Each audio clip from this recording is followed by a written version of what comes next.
There is absolutely no proof they've had any clue as to what the hell they're doing with quarterbacks. Okay. The Cleveland Browns have been through their share of quarterback chaos, but nothing has sparked more controversy than the arrival of Shadur Sanders. Drafted lower than expected, doubted by insiders, and dismissed by some executives, his name has still managed to dominate headlines before he's even secured the starting job.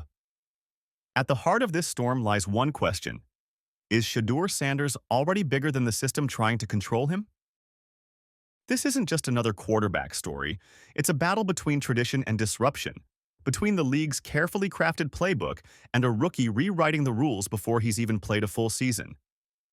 While NFL executives scramble behind closed doors and insiders argue on air, Shadur is building something the league can't control, a fan base that grows louder every time critics try to tear him down.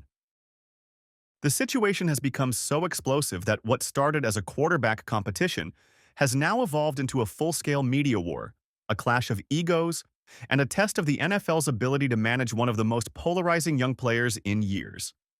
And the more the league tries to contain the narrative, the more it slips out of their grasp. $250 million in rookie jersey sales for Shadur Sanders, which means he's going to commission $14 million. He only made $4.6 million from his rookie contract. So he's already made more than most second, third, whatever round. Shadur Sanders wasn't supposed to dominate headlines this early.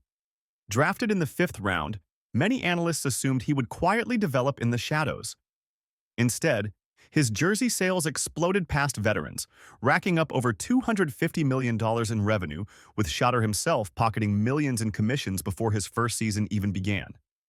His rookie contract barely scratches the surface compared to the empire he's already building off the field. This is where the story takes a dramatic turn. For decades, the NFL has controlled which players get the spotlight, but Shadur has flipped that script, building his own spotlight through charisma, fan engagement, and undeniable market power. To put it plainly, a player the league wanted to keep in development has already out-earned and outshined names they spent years promoting.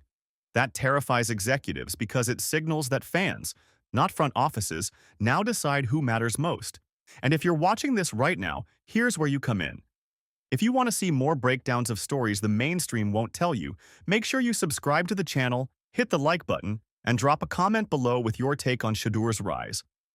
Every subscription helps us bring you deeper stories the league doesn't want out there. So don't just watch, join the conversation. Child looking at you because you crazy. I like it. Got somebody to call, want to tell you happy birthday. So, It's Beyonce, it's Beyonce. that's Shadur want to tell you happy birthday. Hey, thank you so much. Perfect time. I don't have my watch on. Perfect time. Perfect time. Thank you guys so much. Y'all go. Go. No way.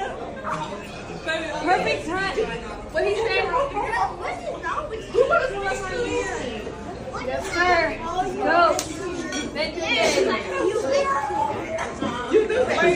While executives debate his future, Shadur is busy winning fans in ways the league can't measure on a stat sheet. One of the most viral moments came when he surprised a young fan by calling her directly on her birthday. The disbelief in her voice, the joy on her face, it was the kind of authentic connection no amount of marketing dollars can buy. The clip spread across social media, reminding everyone that Shadur isn't just a player, he's a presence. Moments like that might look small, but they carry enormous weight. Critics can analyze completion percentages all day, but when a single phone call turns into a nationwide trending story, it shows where the real influence lies. For fans, Shadur isn't the rookie buried on a depth chart. He's the quarterback who made time to brighten a stranger's day. That's why, while insiders call him unproven, his supporters call him the future. And that's the difference the NFL can't ignore. No amount of criticism from analysts can erase the reality that when Shadur connects with people, it feels real. And in a sport where loyalty and passion fuel billions in revenue, that kind of authenticity is priceless. We are here today to try Mr. Grossi, the general of the 100 Years' War. He is being tried for quarterback negligence and favoritism against my guy, Shadur Sanders. This is a ridiculous complaint lodged against me. The tension reached new levels when Cleveland media personalities Tony Rizzo and Tony Grossi turned their disagreement into a mock courtroom showdown. Rizzo accused Grossi of quarterback negligence and favoritism against Shadur, while Grossi doubled down, arguing Shadur hadn't proven himself in preseason. Fans watching live didn't just laugh. They picked sides. And for once, the battle lines weren't about stats, but about narratives. It might have looked like comedy, but the moment was symbolic. On one side, you had an insider clinging to the old metrics, refusing to see beyond draft positions and preseason reps. On the other, you had a local voice representing fans who see something the league refuses to acknowledge. The mock trial became more than a gimmick. It became a snapshot of the media war raging across the country. This wasn't just about Grossi versus Rizzo. It was about old-school NFL thinking versus a new era where fan perception can overpower even the harshest analyst's take. Second of all, I also want to apologize because in order to defend myself, Shadur's critics have been consistent. They point to his height, his draft round, and his reps with third-string players as proof that he's not ready. They argue the hype is inflated, fueled more by social media than by actual performance. These are the voices of insiders who've spent decades shaping narratives and expect fans to follow their lead. But then you hear the other side. Supporters see a double standard at play. They ask why other rookies with worse stats are granted patience while Shadur gets dragged for every minor misstep. They highlight the energy he brings to the locker room, the excitement he creates in the stands, and the way fans rally behind him every time he touches the ball. For them, the resistance from critics isn't about ability. It's about control. And this divide is exactly what's fueling the fire. The more analysts dismiss him, the louder his supporters become. The NFL has seen quarterback controversies before, but rarely one so tied to who controls the story. should be award-winning because it was so much on the mark, even though it was against the grain of the popular media out there. Well, obviously... Let me do this, Aaron. Let me take over right now. Let me say something to you. Let me say this to you. Number one, you're assuming the Browns know what they're doing with a quarterback competition. That is a violation of this court. There is absolutely no proof they've had any clue as to what the hell they're doing with quarterbacks. Okay. Behind the scenes, NFL executives are asking uncomfortable questions. What happens if Shadur's popularity keeps growing, but he's left sitting on the bench? What happens if fans, tired of waiting, turn their frustration toward ownership and management? These aren't just theoretical concerns. When a rookie can move more merchandise than stars and make national news with a single phone call, ignoring him isn't just risky, it's dangerous. Nike has already locked him into a groundbreaking endorsement deal. His name trends weekly, his highlights dominate social media feeds, and he's positioned as one of the most marketable rookies in history. For executives used to controlling the spotlight, this is a nightmare scenario. A player they didn't handpick to be the face of the league is building his own spotlight, and they're powerless to stop it. The panic is real because the stakes are bigger than one player. If Shadur proves that popularity and influence can outpace draft status, the old system of control begins to crumble.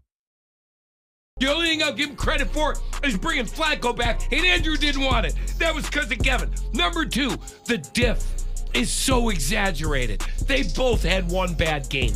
Your guy did not light up the preseason. My guy did against Carolina. He had a bad game playing with third stringers, and you're taking that and holding it against him. Put Gabriel out there. He would have got eaten alive in that game. And that whole height thing is going to come back to bite you in the ass, and I'm going to take one of the biggest victory laps you've ever seen in your life. Your Honor, I secede my ability to prosecute you. This isn't just about passes, touchdowns, or depth charts. Shadur is shaping his identity as a leader off the field. From community events to one-on-one moments with fans, he's showing humility and accessibility that contrast sharply with the negative media narratives. For parents, kids, and local communities, he's more than a quarterback. He's a role model. That's where the disconnect hits hardest. While insiders rip him apart for minor mistakes, fans see someone relatable, someone worth supporting. And the truth is, the NFL can't manufacture that kind of loyalty. It's earned through moments of authenticity. And Shadur is stacking those moments every week. It's this fan-first approach that explains why every attempt to downplay him only seems to backfire. The more they criticize, the more fans defend. The more they doubt, the stronger the support grows. For decades, rookies have been told to wait their turn, pay their dues, and stay quiet until the system decides they're ready. That's the NFL's unwritten playbook. But Shadur Sanders is tearing that script apart.